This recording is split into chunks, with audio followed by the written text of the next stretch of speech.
Can you imagine being part of one of the most feared families in Japan? Well, this is the story of our girl who, just as she starts to grow up, loses everyone she loves the most. So, let's see what happens in this story. Our protagonist is named Isaku Seneki, and she tells us how she lost her parents in a car accident when she was just 5 years old. Because of that, she was forced to move in with her grandfather, who happens to be the leader of the powerful Kagak clan. The thing is, aside from being loaded with cash, they aren't your typical family. They're an important branch of the Yakuza. This leads to her grandfather, despite loving her dearly, not having enough time to fully dedicate himself to raising her. So, he assigns a young subordinate, Kutu, just 16 years old, to act as her protector. Naturally, she bursts into tears, wanting to be with her parents, not some stranger she just met. But Ku reassures her, saying that if she wishes, he can be her father, mother, or even older brother, despite having no blood relation. He promises she'll never be alone again because he's going to take care of her. Fast forward 10 years, Isaku is now 15, reflecting on that moment. She assumes Ku said those things because she's the boss's granddaughter, but she doesn't care. He made her feel happy and comforted. Plus, that's when she started developing feelings for him. So, the story kicks off when Isaku tells us she got accepted into the high school she wanted, making both her grandpa and Ku ecstatic for her. Ku, overjoyed, picks her up and carries her, showing that he sees her as his daughter. Embarrassed and aware of her feelings for him, she points out he's not her dad. He laughs, saying he knows, but he can't help but feel proud, having raised her from such a young age. Neither Ku nor her grandfather understands why she chose a school so far from home, over an hour away by train, but Isaku explains she did it on purpose. She wants to live a normal school life, something she missed out on in middle school because everyone knew her as the Yakuza boss's granddaughter. She wants to make friends, join a club, be part of the student council, and even fall in love with someone outside the Yakuza. We get it, she's trying to let go of her unrequited love for Ku, knowing it won't lead anywhere good. Both her grandfather and Ku agree to this, and so we jump to her first day of class. She immediately notices everyone already forming friendships while she has no idea how to naturally approach anyone.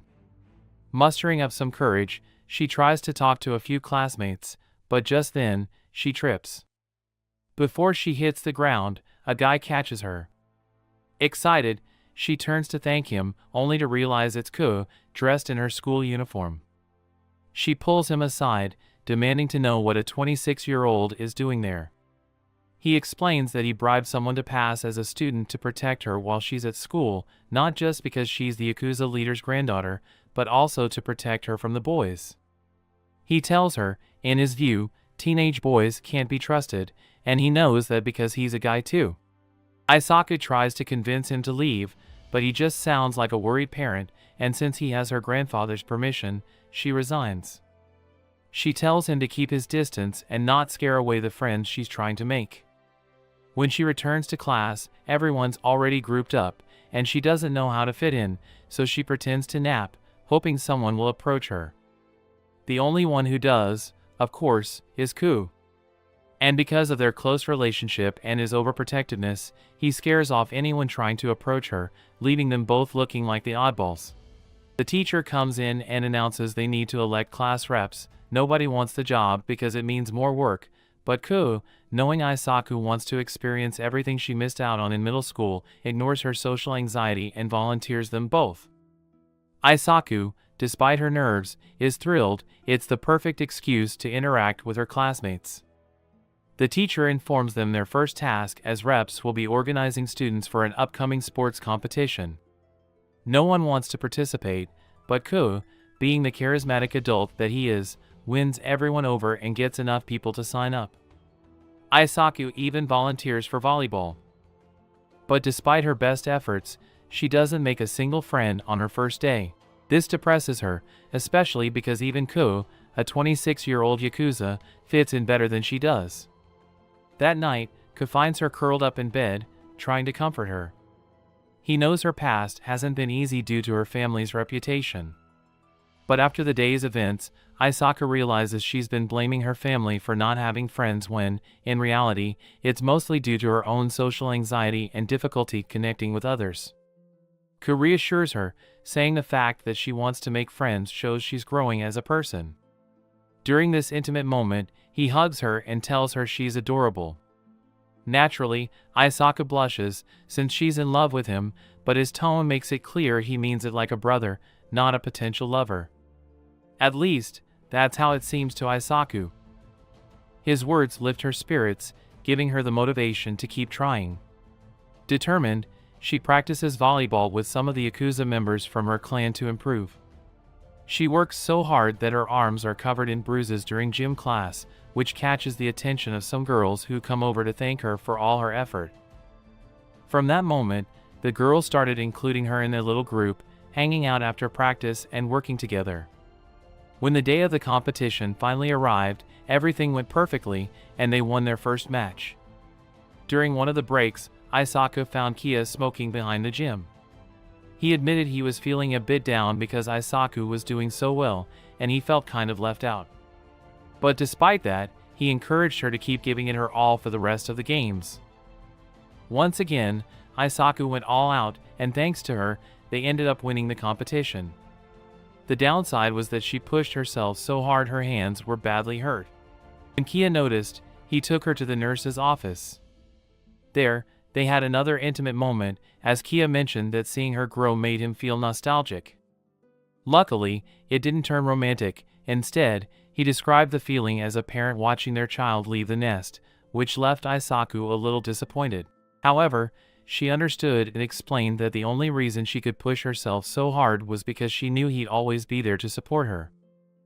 After the volleyball game, the girls in Aisaku's class started saying goodbye and greeting her, which made her incredibly happy. It felt like a huge step forward. She also met a guy named Tamaru, who mentioned that he noticed her at a delegates meeting and thought she seemed like an interesting girl he'd like to get to know. He asked if the guy always by her side was her boyfriend, to which she clarified that they were just childhood friends. That seemed to excite Tamaru, who asked for her Instagram to keep in touch. Problem was, since Aisaka never had many friends, she never learned how to use the app. So, she gave him her line instead, and he offered to chat and teach her how to use social media. The idea thrilled Aisaku, who wasn't expecting anything romantic from the guy. She was just happy to make a new friend. Kia, on the other hand, noticed what was happening. Though he didn't step in or say anything to ruin things, when he returned with one of his underlings, he went into full-on overprotective dad mode, firing his gun into the air, complaining about hormonal teens, and promising to get rid of that annoying little punk. His tone was so paternal that it really felt like a dad being overprotective of his daughter. However, Aisaku admitted that her feelings for Kia kept growing, and she had to do something before things got complicated. For now, nothing illegal was happening, and she kept chatting with Tamaru, who turned out to be super fun. Although she wasn't romantically interested in him, she couldn't help but think that she'd love to fall for a guy like him. Their interactions progressed, and they started talking more at school. Tamaru even invited her to hang out with him and his friends around Tokyo, having fun and taking cool aesthetic photos to post on social media. Of course, she accepted, thrilled about making more progress socially. Kia, on the other hand, wasn't so happy, feeling something very close to jealousy. At one point, he even tried to take her phone away so she wouldn't talk to the painted punk, which caused her to fall on top of him. It was the typical anime moment, which would have been 20 times less weird if Kia hadn't raised her and wasn't 10 years older. At least the anime had the decency to show that while Aisaku was blushing and excited by their closeness, Kia was completely unaffected. He even told her that she wasn't ready for a relationship and that, even if she was, Tamaru wasn't the type of guy he wanted for her. So, Aisaku asked what kind of guy he expected, and Kia hit her with the usual: he needs to have graduated, be on his way to university, be tall, have good money, be funny, respectful, with no criminal record, and, above all, love her with all his heart. Aisaku told him to stop being ridiculous, insisting she wasn't the same little girl anymore. That made Kia realize he never stopped seeing her as a child. Determined, Aisaku decided she was definitely going to hang out with Tamaru and his friends. On the day of the outing, she sneaked out to avoid any drama or being followed by her grandfather's men. Once she met up with the others, the vibe was pretty chill. While it wasn't clear if she truly connected with them, the idea of making friends made her really happy. After a while, they decided to move the party to karaoke, where things quickly got weird. The group started drinking, smoking, and making out, all things that made Aisaku uncomfortable. But to her credit, she wasn't as clueless as she seemed. She grabbed her things and got ready to leave. The issue was that a super drunk Tamaru asked her not to go, confessing that he'd been watching her for a long time and saw her as the type of submissive girl who'd do anything for him. As if that wasn't bad enough, the jerk threw himself on her and tried to kiss her. Thankfully, at that moment, Kia showed up, dressed like a yakuza and ready to put the punk in his place. Drunk and not recognizing him, Tamaru stood up to confront Kia. But Kia didn't even give him time to speak. He grabbed him by the head and slammed it against the table multiple times. Aisaku begged him to stop, and he did, taking her away. But not before threatening everyone else, warning them to keep quiet about what happened unless they wanted to end up like their friend. In the car, Kia thought about scolding her, but Aisaku knew she'd been spared from experiencing something terrible. Still, she couldn't help feeling stupid for trusting the wrong people. Kia reassured her that it could have happened to anyone and admitted he tracked her using the GPS on her phone. He promised he wouldn't interfere with her decisions but asked that she at least keep him informed about where she was going. She agreed, realizing she'd accidentally stained his shirt with her lipstick. She apologized, but he hadn't even noticed she was wearing makeup. It might seem like a silly detail, but this moment changed things.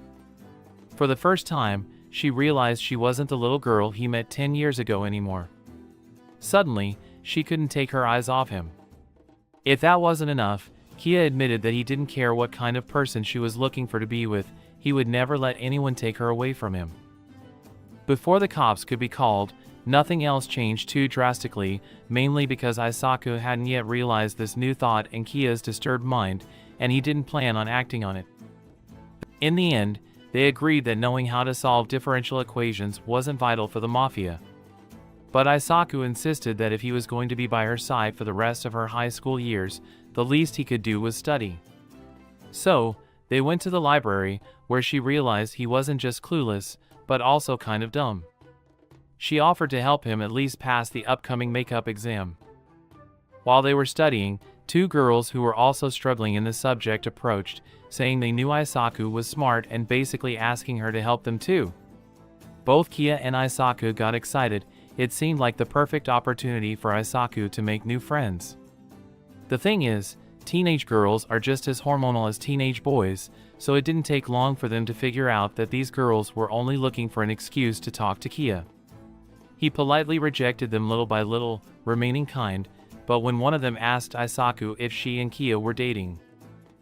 But before she has the chance, she flatly denies it, almost implying that there is no such possibility, which for her sounds like the worst kind of rejection considering that she is in love with him, leaving her somewhat depressed to the point that she arrives home with an aura that she is about to start crying.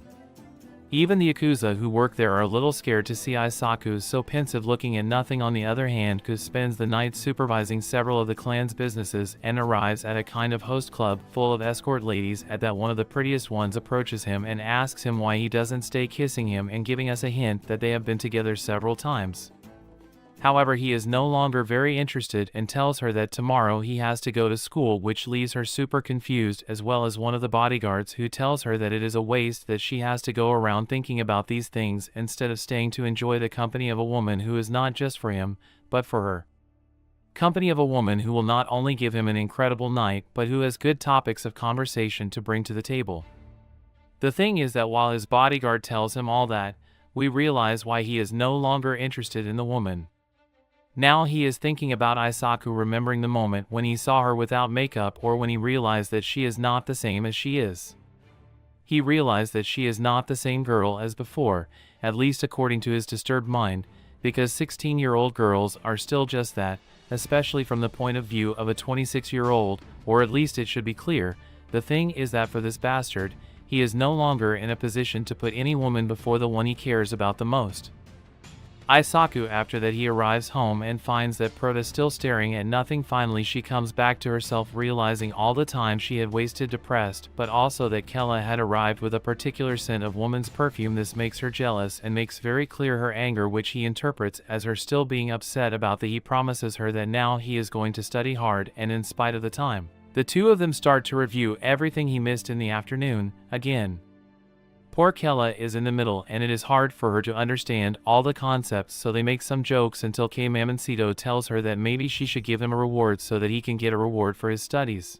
He should give her a reward so she can put her heart into studying. As you can imagine, that supposed reward sounds anything but innocent, but since Isaka doesn't know that he has started to see her with different eyes, he doesn't even ask her what he means, but right off the bat tells her that if she does well in her exams he will give her a reward. Later he falls asleep, and she, because she's Pendasia or what do I know, goes over to listen to his heart. In the process she falls asleep on top of him, and they stay that way all night long. When Kella wakes up she realizes that she had used his arm as a pillow, and still thinking about the whole makeup thing, her lips and the whole thing, she stares at her to the point where she can't help but reach over and touch them. Our ball wakes up and freaks out, but even though she definitely got very nervous about such an approach, when they meet for breakfast she finds Kate acting as if she's not nervous about such an approach, to the point that he can't help but reach out and touch them. Our ball wakes up and freaks out, but although she definitely got very nervous about such an approach, when they meet for breakfast she finds Kate acting like it's nothing, so she decides not to make too much of it and go on with her life. From that day on he gets much more serious about his studies, until in the end he ends up getting very good grades, of course, and true to what they had talked about, she asks him for his reward being nothing more and nothing less than a kiss. Hyaka can't believe what he was hearing, and for a moment he thinks she is playing, but when he realizes she is serious all he can do is ask why, to which she explains that she just feels like doing it. But this is not enough for her, who needs a very good explanation. He opens his mouth as if to answer, but at that she simply tells him that she better not. Now I know you are wondering why, besides the illegal thing, since our protagonist is supposed to be in love with him, well, her desire to not want to kiss him arises precisely because of that, and she is not interested in kissing him but in being reciprocated. In her mind he does not see her as a woman or anything like that, so she cannot take seriously any approach on his part. At the end she tells him that there is no problem, and then she wants her reward is to spend all Sunday together. Of course she agrees, and they have a sort of date, which, if we ignore the fact that he is like her father and they have been together for 10 years, would actually be quite nice. They go to the zoo, he prepares a lot of food, they have fun, and apart from a few half-weird references everything proceeds innocently enough. The real trouble starts when he apologizes to her for asking her for a kiss the other day, mentioning that he hadn't realized how weird it was. She confesses that obviously she has kissed many times, mainly as part of sex, but that this was the first time she felt she wanted to do it, that she really wanted to kiss her, at which point he takes some of her hair and tells her that he'd like to know what she's feeling, that she wants him to kiss her. If that doesn't seem clear enough, the bastard is basically applying the "I've never felt this way before in life" thing, which seems to be true, but I can't see it in a normal way considering all the context behind it. Thanks to this pseudo-confession, Isaku is left wondering what to do and asks if Kia still wants to kiss her. He admits that he does, but that he can't force her, since she'd already said she didn't want to. Isaku clarifies that it's not that she doesn't want to, but that once they do it, there's no turning back, a pretty intense and somewhat explicit statement. Don't get your hopes up, though, because as Kia moves in to kiss her, Isaku gets super nervous and bolts, even dropping her hat along the way. Naturally, Kia has no choice but to go after her. He follows her calmly, but out of nowhere, a hooded guy shows up who seems to have been following Kia. The guy pulls out a gun and fires twice. The gunshots grab Isaku's attention, so she turns around only to find that Kia has already taken down the mysterious guy, though one of the bullets grazed his arm. Fortunately, a few stitches will fix it up quickly. Kia calls some clan members to help deal with the attacker while he heads to a clinic to treat his own injuries. Isaku is obviously worried, but she's also really angry with herself for falling for a gangster who might die at any moment. She tells him they should forget about everything they discussed before. And while it's not an excuse, honestly, the fact that he's a Yakuza shouldn't be the biggest concern when considering a relationship with someone who was basically like a father figure to you. The next day, they head to class, and it's time to start planning the next beach trip. Aisaku and Kiya work on gathering the groups and creating the itinerary while Aisaku interacts with more girls from her class. This just makes her more excited, and things keep improving as the day progresses, especially with how she's getting along with her classmates. Of course, we have more moments of Kiya trying to look cool, but it's hard to see him as anything but creepy when he's acting like he wants to kiss his almost daughter and gets super jealous every time a guy breathes near Aisaku. That night, Aisaku has the usual teenage girl chats with her friends about boyfriends, favorite anime, and so on. Things get interesting when, in the early hours of the morning, one of the girls says she left her phone in the bathroom. Quietly, everyone goes to look for it and ends up splitting up. Aisaku happens to run into none other than Kiya, who's shirtless because he had to shower to hide his tattoos. At that moment, the teachers also show up, so they have no choice but to hide in one of the bathrooms, getting very close and cramped. Aisaku gets extremely nervous, but at the same time, her mind wanders about her situation with Kiya. Despite her clear feelings for him, she doubts things can work out because of his lifestyle, which she, even though she's been involved with it since childhood, doesn't want for her future. Of course, the tension between them builds up to the max, but nothing happens in the end. The teachers finish up and they get the chance to head back to their rooms. This back and forth of jealousy and odd behavior continues the next day, where Kiya gets super jealous of the swimsuit Aisaku is wearing and asks her not to remove her cover-up. Not being a total idiot, Aisaku tells him it's her choice, and then Kiya quickly changes the topic, looking for floaties so they can go into the water together in a more relaxed way. At that moment, Aisaku notices a suspicious figure near the floaties, a guy in a hood who looks a lot like the one they saw the other day. They immediately assume this guy is also after Kiya to cause harm, so Aisaku considers warning him. But just then, Kiya comes back, excited with the floaties, and drags her into the water. They have fun and enjoy the typical beach day, but when everyone in the class is about to break open a watermelon, Aisaku notices that Kiya is stepping away to smoke and, more worryingly, he's being followed by the hooded guy. She goes after them and, without hesitation, smashes a watermelon on the guy's head, ready to protect her gangster boyfriend. It turns out that this guy wasn't a threat at all. He was there to protect them because after everything that happened, Kiya had assigned another clan member as a bodyguard in case things got complicated again. Of course, Aisaku apologizes for almost cracking the guy's head open, but she realizes that just the thought of Kiya being in danger brought out her more aggressive side. Kiya notices this too, but doesn't say anything. Once they return, things go back to normal as if nothing had happened. The class girls welcome Aisaku back with pieces of watermelon, mentioning that another fruit they brought to share had gone missing. Aisaku plays dumb, and everything proceeds normally until one of her friends realizes she's out of sunscreen. She says she still has some of hers, so she heads to the cabin to get it. However, when she arrives at the cabin, she finds two guys who were supposedly there to surf but turn out to be members of another clan. They recognize her as the granddaughter of the Nagaki leader, and as you might imagine, they kidnap her. Aisaku ends up unconscious and, when she wakes up, she finds herself tied up in the back of a car on the way to a safe place. The catch is that these guys don't plan to take her to their own hideout, they actually want to use her as a bargaining chip to have a face-to-face conversation with Kiya. They assume that Kiya won't want to report the kidnapping to his boss, so the situation should be a straightforward exchange. Just then, Kiya appears, chasing them down at full speed. He even pulls out a gun and threatens to shoot, but he holds back knowing that an accident could endanger Aisaku's life. Long story short, the kidnappers try to keep things under control, but thanks to Aisaku's quick thinking and Kiya's determination, they manage to rescue her.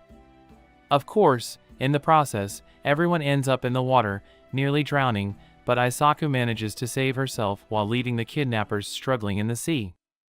Once things calm down, the two of them have a chance to talk and realize that each was more concerned for the other's safety than their own. This touches Kiya, who thanks Aisaku for caring so much about him, while she forces him to promise that, no matter what, he won't take such risky actions or jump into moving cars again. They have a pretty emotional moment but eventually have to return to the rest of their classmates, missing out on the bonfire and fireworks as punishment for disappearing all day. This really bums Aisaku out, so a few days later, to make up for it, she organizes a barbecue with an inflatable pool, games, watermelon, and fireworks in her backyard. Of course, she asks Kia to put on his swimsuit again, implying that she wants him to see her without the cover-up she wore that day. She agrees, as internally, all she really wanted was for him to see her in that outfit and, of course, find her attractive. This isn't the only thing that ramps up the tension between them.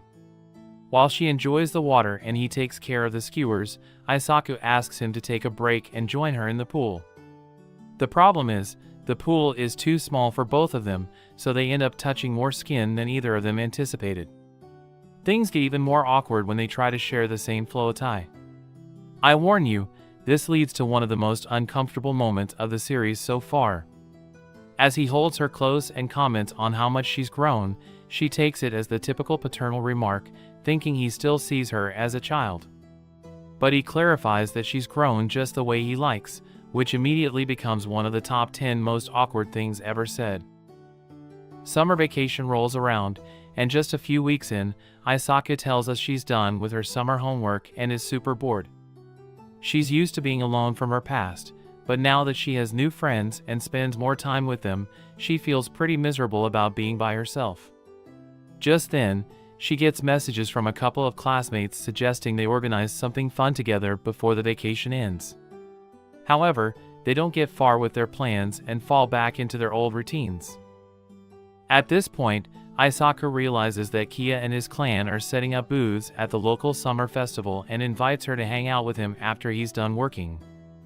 Aisaku is excited but also nervous because the festival is in the same neighborhood where she had bad memories from elementary school due to being shunned for her Yakuza connections. She keeps her worries to herself and agrees to go. When the festival day comes, she shows up in her best yukata, feeling unsure if it's too much for just a casual outing. Kia teases her a bit for taking it so seriously. To make matters worse, she runs into some old classmates who badmouth her right in front of her. Luckily, Kia swoops in, pretending to be her boyfriend to rescue her from the awkward situation, holding her hand and all. As they explore the festival stalls, Kia acts like he's about to let go of her hand, but Aisaku insists on keeping it, making it feel like a real date. They eat delicious food, have fun, and Aisaku even gets him a stuffed puppy toy because it reminds her of him. Later, while they're resting, Aisaku tells Kia she enjoyed their fake date, worried that she might sound too eager. Kia, on the other hand, tells her it wasn't fake for him, hinting that he wants to start dating for real. Aisaku doesn't quite catch on but leaves feeling happy and excited for her next outing with friends. The summer vacation continues to be amazing for Aisaku as she finally gets to enjoy time with her peers. Things with Kia heat up when she confesses that she wanted the puppy toy because it reminded her of him. Kia recalls how she hugged and kissed the toy during the festival and feels it's unfair that the toy gets all the affection. Before she can fully understand his meaning, he moves closer, closing the gap between them. Just as things are about to get steamy, Aisaku falls asleep in his arms from exhaustion, and Kia almost kisses her but hesitates, wondering how much longer he'll have to wait. Life goes on normally until Aisaku visits her grandfather, who is in a meeting with the leader of the Tanuki clan. To Aisaku's surprise, the leader brings along his grandson, Mikio, who's around her age.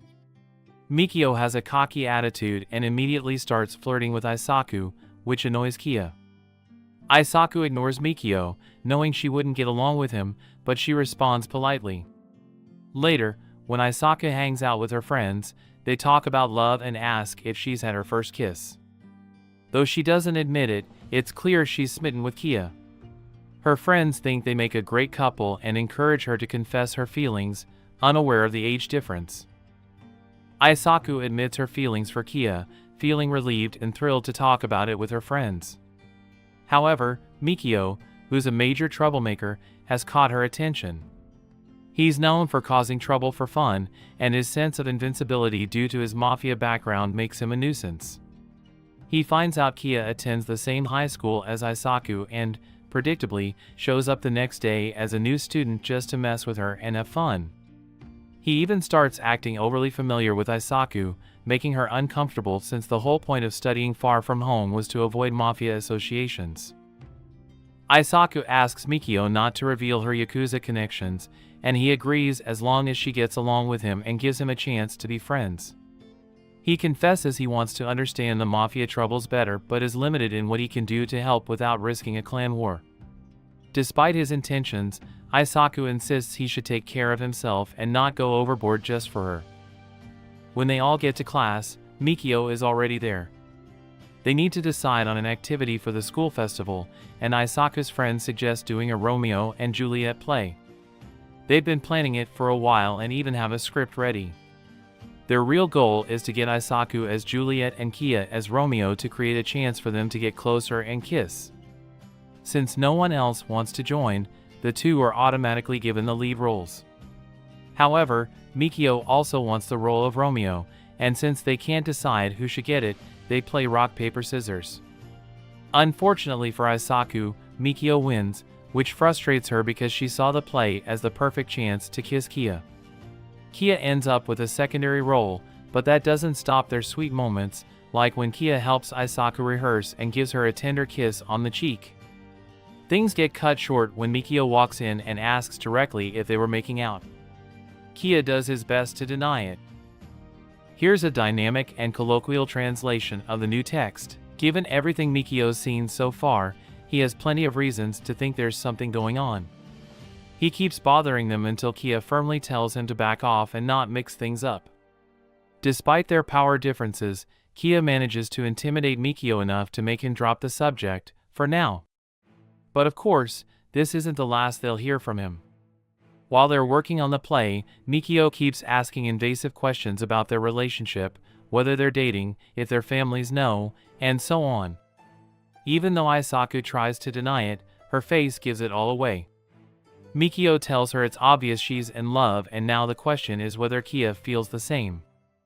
Aisaku doesn't understand why Mikio is so fixated on this, and Mikio doesn't clarify, but as viewers, it's clear he's just got nothing better to do than harass them.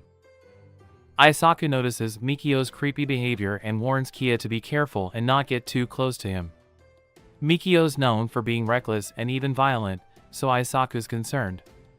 Kia assures her he's aware and won't fall for Mikio's provocations, but Mikio takes things to a new level. During rehearsals, he pressures Aisaku to spill details about what she likes about Kia. Kia loses his cool and uses a prop sword to keep Mikio at bay. He doesn't hurt him, but he makes it clear that being the grandson of a mafia boss won't save Mikio if he keeps this up. Aisaku then scolds Kia for being reckless. He tries to explain he couldn't stand seeing Mikio harass her and that his actions were just the tip of the iceberg for him as part of the Yakuza. Kia jokes that he needs some sort of reward for restraining himself from punching Mikio in the face. Aisaku approaches him, and though it seems like things might go further, she just pets his head. Mikio, who's clearly got nothing better to do, witnesses this and decides to make it his mission to ruin their relationship. He even follows them after school, shaking his head and holding a knife to Kia's neck. Kia pulls out his gun, warning Mikio to back off unless he wants to leave without a pulse. Unfortunately, Kia can't do much against Mikio because of his position, so he decides to stay calm, lower his weapon, and follow Mikio's orders. Mikio claims he doesn't plan to hurt them, he just wants to have some fun. They don't believe him, but a van arrives and they're taken away. Aisaku considers fleeing but decides against it when she sees the crazed look on Mikio's face. She follows along, and Mikio takes them to an abandoned warehouse by the docks, handcuffing Aisaku to a wall. He then gives his typical rant about how he finds no satisfaction in life and thanks them for the adrenaline rush. It becomes clear that Mikio's main target is actually Kia, not Aisaku. He wants to torment Kia by using Aisaku. While Aisaku can't do anything, Mikio starts to assault her in front of Kia. Fortunately, Aisaku isn't as helpless as she seems. She fights back, kicks Mikio in the groin, and manages to free herself from the cuffs, taking down Mikio's untrained henchman who couldn't even handle a gun properly. She then aims a gun at Mikio, declaring she doesn't care about clan wars anymore because Mikio crossed the line a long time ago. Just as she's about to shoot, Aisaku stops, saying she wants to deal with Mikio but doesn't want to ruin the school festival play. Kia is surprised by her commitment to the play after such a horrific experience. Despite the threats, Aisaku decides to stay committed to the play, and Mikio ends up avoiding school to heal from his injuries. This means they need a new Romeo, and Kia, who already knows all the lines from practice, steps up. Mikio eventually shows up again, acting like nothing happened, which annoys Kia. Mikio suggests that Aisaku play Romeo while he takes a secondary role. The play goes smoothly, and during the performance, Aisaku gives Kia a kiss that wasn't even in the script, driven by the moment's excitement. While she tries to kiss him for real, she's too embarrassed, but it's clear they both have strong feelings for each other. The festival is a success, and their classmates celebrate. Aisaku's friends ask about her and Kia, and she admits they've gotten closer. They're thrilled as it was the goal all along. Meanwhile, Aisaku notices couples forming around the festival, a typical sight at such events. She looks for Kia but finds him hanging out with Mikio, leading her to think that everything's been resolved about the kidnapping. Later, Mikio approaches Aisaku, half apologizing and warning her that while he doesn't plan to hurt them, Kia will remain in danger as long as Mikio is around. Aisaku questions this but chooses not to dwell on it because she's still in love with Kia and has tried unsuccessfully to get him out of her mind. She thanks Mikio for confirming her feelings for Kia. Mikio leaves, and Aisaku feels more secure in her feelings. The next day at the festival, she and Kia act like a couple, openly showing their affection. While she's still unsure about his feelings and whether he sees her as serious or just a child, they're on the same page about their feelings. However, things get complicated again when a woman calls out to Kia. It's Kaori, the woman from the Yakuza's office, who recognizes Aisaku as the boss's granddaughter and treats her warmly. Aisaku realizes Kaori might be Kia's girlfriend, and all the signs from Kia might have just been games to him. Kaori kind of half notices the jealousy, so she tells Aisaku not to worry since she supports her here. The three have a few more exchanges, but the situation doesn't progress any further and Kaori simply walks away while the fireworks shows begin. However, our prota can't stop giving her thoughts on the matter and even asks him directly if he has a thing with the girl. She tells him no, she's not his girlfriend, but Aisaku doesn't quite believe her because from the way they interact they give the impression they're pretty close. Directly to him if he has something with the girl, she tells him no, that she is not his girlfriend, but Aisaku doesn't quite believe her because the way they interact gives the impression that they are close enough that she notices that the affair is not over, so she asks him if he is jealous, and although Saku denies it, the expression on his face says more than one words. Curiously, she tells him that he is being too adorable and he does everything he can to reassure her, stating that only she has the power to give him orders. The situation escalates when he tells her that despite that he is not as disciplined a dog as he seems, so he doesn't quite know how much longer he can hold out to have her at his side. The truth is, I don't know what other confession this one or the police need to do something, but the point is that these new words leave her wondering what to do. Next, she already knows that he corresponds to her, but even though she tries to put aside her fears regarding Kia's lifestyle and her age, please someone think about her age, these doubts keep popping up in her head over and over again. What will happen once the two of them talk openly about their feelings? What will happen if they start dating? What will they think because of age, since we see that is the last thing those bastards care about? But all this time Aisaku has been telling herself that all she cares about her future is to live the life of a normal person. Obviously she knows that won't be possible with the Yakuza. That's exactly why she tried to put aside her feelings for Kia at the beginning of the series, but even though she tells herself that she's sure that spending more and more time together with Kia has made the idea of taking a risk not sound so bad, she thinks that she would like to talk to someone about all this so she can drown herself. But although she finally has friends, the subject of the Yakuza and the age difference is not something she can mention casually, so already desperate she remembers that before she said goodbye to Kaori she had given him a card with her number telling him he could contact her at any time. That is why, after thinking about it a lot, she sends him a message and they arrange to meet the next day at the club where the woman works. Of course, Aisaku gets a little nervous because he was taking away her valuable billing time and Kaori is a little intimidating, but the woman insists that he relax and tells him that she meant it when she said she would be supporting her. So Isaku decides to open up to her, asking her if she is Kia's girlfriend. Corey tells him that no, they are not boyfriend and girlfriend and never have been, but that they did have a time when they acted as friends with rights, that is to say they had the meat grinder and the whole thing, but without any kind of feelings in between. He also clarifies that they have been knowing each other for more than 6 years. And in all that time she always made it clear that Isaku was the most important thing for him. Of course that seemed quite strange to the woman, but that this paternal and protective side was what caught the man's attention in the first place. And Sokka tells her that yes, that Isaku has always been very overprotective of her, and that is why he does not know how to interpret the man in the first place.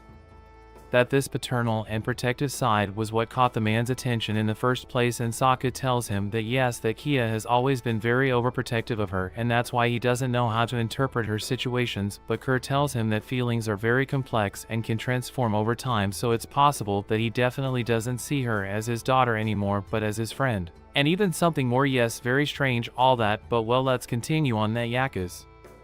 Sokka bring up the subject that he is a Yakuza, but Corey tells her to stop talking as if her life is the most normal in the world, plus they've been through 1,000 things together and she still wants to be with him, which definitely means something anyway. Reminds her that getting into a relationship is never permanent, and if at some point she gets bored of him or the whole thing is too much for her, she can just leave him. And that's it. This conversation works as the push our girl needed to that same night arrive at Kia's room, informing her that she has something very. Kisaka simply confirms to her that he has her consent to go ahead, and for a few seconds they don't leave her with the doubt of what he is referring to, but he simply takes her in his arms and throws her on the bed, ready to move forward with demonetizing things. We realize that she wanted to do it, but not at that moment and not so fast. So she tells him to wait a little longer, and he accepts. She takes the opportunity to confess her feelings as God commands, and she tells him that he is also in love with her, but the problem is that he is in love with her, but the problem is that he is not in love with her, and that he is not in love with her.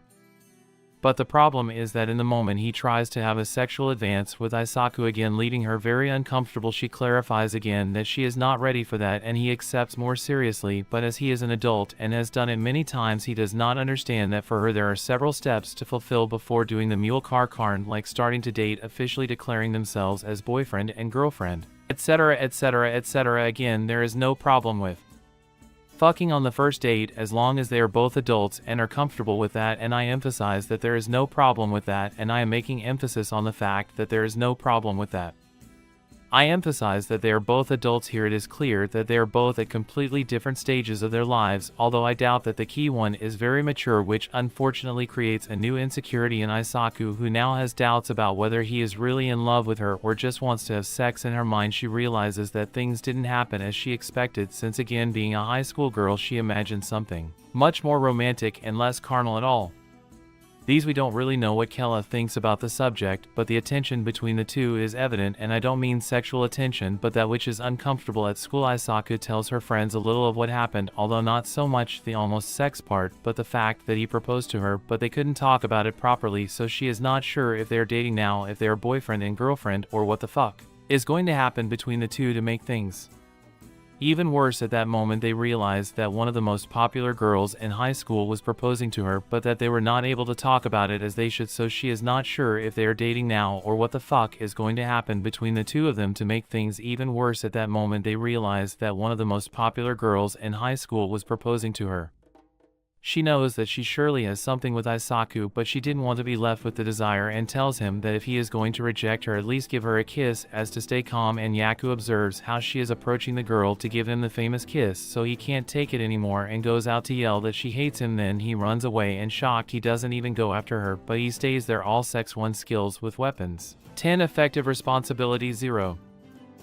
She arrives home super depressed, and he tries to apologize, but the truth is he doesn't understand what the problem is. In his mind, kissing a girl he doesn't like doesn't mean anything, and he was just planning to kiss her, get out of it, and go back to that prota again. This just leaves in evidence the sea of difference that exists between the concept of love life and the relationships of both. For her part, she also doesn't explain to him what the problem is, since he is supposed to know what it is.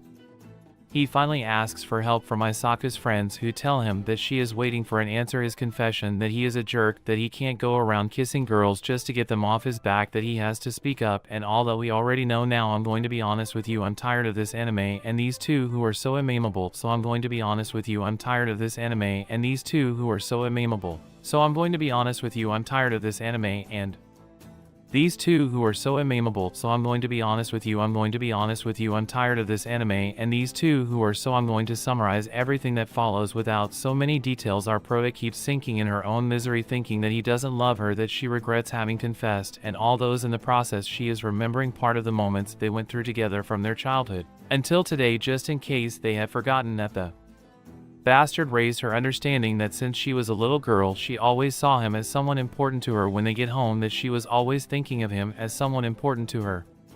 When they arrive home, she leaves him and takes her to a place alone where she takes off her shirt. However, it is not to have sex, but to show him her tattoo that, leaving aside the much text, represents everything that she means to him: her family, her shelter, the best thing that has happened to her in life, and now her lover. In this way they begin a relationship in an official way. And that wraps up today's summary of Koi to Yobu Inai wa Koi wa Hidakura.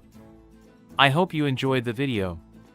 If you did, be sure to like and subscribe to the channel so you don't miss out on future content like this. Leave a comment below with your thoughts on the series. Did you like the ending? What do you think about the relationship between the main characters? I'd love to hear from you. If you're interested, I also recommend checking out creator's name's video for an even deeper dive into the details and themes of the show. You can find the link in the description. Don't forget to follow me on all my social media to stay updated on all the latest news and upcoming videos. Thanks for your support, and I'll see you in the next video.